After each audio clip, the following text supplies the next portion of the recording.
Good morning everyone, welcome back to my channel. অনেকদিন পর তোমাদের সাথে দেখা হচ্ছে। আর তোমরা ভাবছো নিশ্চয়ই যে আমি রেডি হয়ে কেন ব্লগটা শুরু করছি। আসলে ঘুম থেকে উঠেই না হট করে ডিসাইড হলো বেরোনোর কথা, তো ছটপট আগে রেডি হয়ে নিয়েছিলাম। আর দেখো আমাদের বাড়ির পাশে এই যে গাছটা, এদিকে আর এদিকে কিছু গাছ রয়েছে, দুদিকের গাছগুলো দেখো একদম, যেহেতু বৃষ্টি হচ্ছে এখন প্রচণ্ড, পুরো গ্রিন হয়ে আছে। আর কি বলতো, এই বর্ষাকালে মনসুন সিজনে গাছ দেখতে না খুব ভালো লাগে। তো তারপরে আমরা মাও বেরিয়ে পড়েছিল, আমিও আর মা মিলে আগেই বাবা বেরিয়ে গেছিলো, আর তারপরে আমি আর মা দোকানে পৌঁছে গেছিলাম। তো চলো দেখা যাক কোন দোকানে যাচ্ছি।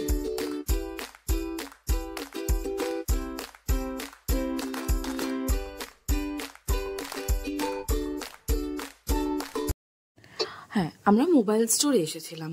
বাবা আগেই চলে এসেছিলো, এসে কিছু ফোন আগে থেকেই দেখতে স্টার্ট করে দিয়েছিল। তা আমরা পরে এসে বাবা যেগুলো দেখে রেখেছে সেগুলো দেখলাম। দেখার পরে আরও কিছু অপশানস, যেরকম স্যামসাংয়ের কিছু ফোনস দেখলাম, তারপরে ভিভোর কিছু টোনস দেখলাম। তো দেখার পরে মোটামুটি আমাদের একটা পছন্দ হয়ে গেছিলো। তো আমরা ডিসাইড করে নিয়েছিলাম যে কোন ফোনটা নিচ্ছি আমরা।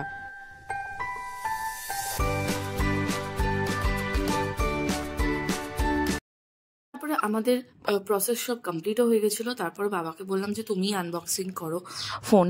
তো বাবা আনবক্সিং করলো। তো আমাদের বাড়ি গিয়ে আমি দেখাচ্ছি কোন ফোন নিলাম, কি ফোন নিলাম, কীরকম দেখতে, সবই দেখাচ্ছি।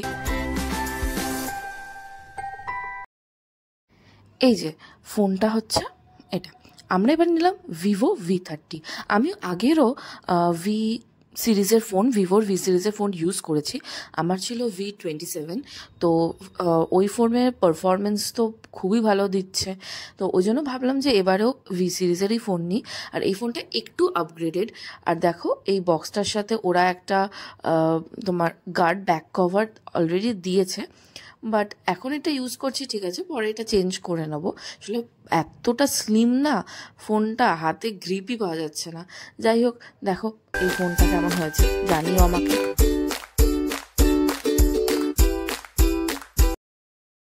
আর দেখো ফোনের ব্যাক সাইডটা কি সুন্দর দেখতে, ডিজাইনটাও ভীষণ সুন্দর।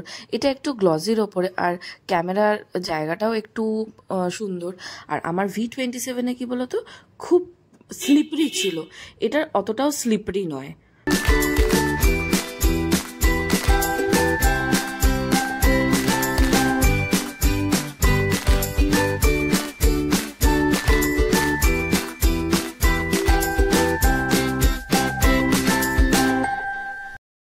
ফোনটা কেমন হয়েছে জানিও কিন্তু কমেন্ট সেকশনে।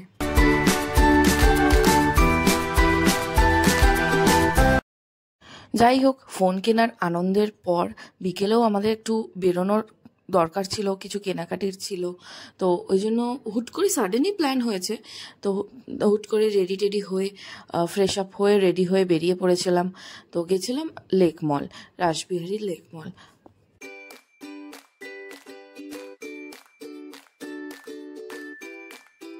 আমরা লেক মলে ঢুকেই ফার্স্টে চলে গেছিলাম রিলায়েন্স স্মার্ট বাজারে।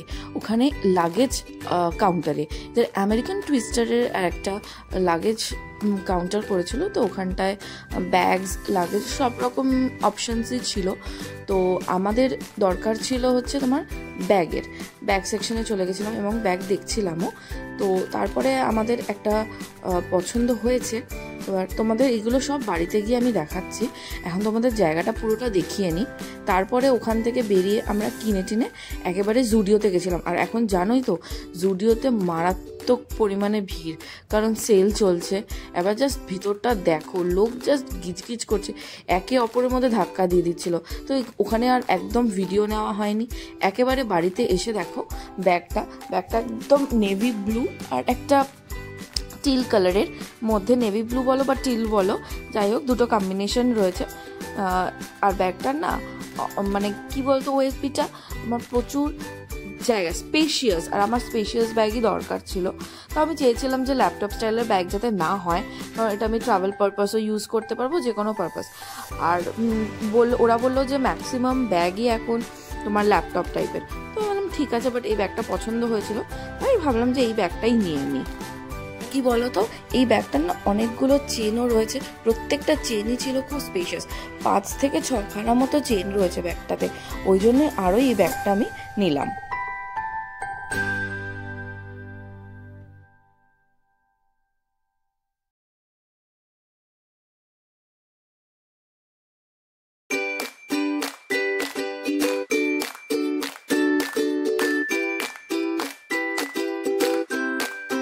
আর এই ব্যাগটার সব থেকে বেস্ট পার্ট হচ্ছে এই ব্যাগটার একটা রেন কভার রয়েছে, যেটা আমার খুব দরকার ছিল, কারণ এই বৃষ্টির দিনে হোক বা যেখানে কোথাও ট্রাভেল করি বা যাই করি না কেন, এই কভারটা, এই রেনকোটটা ভীষণ দরকার, ভীষণ।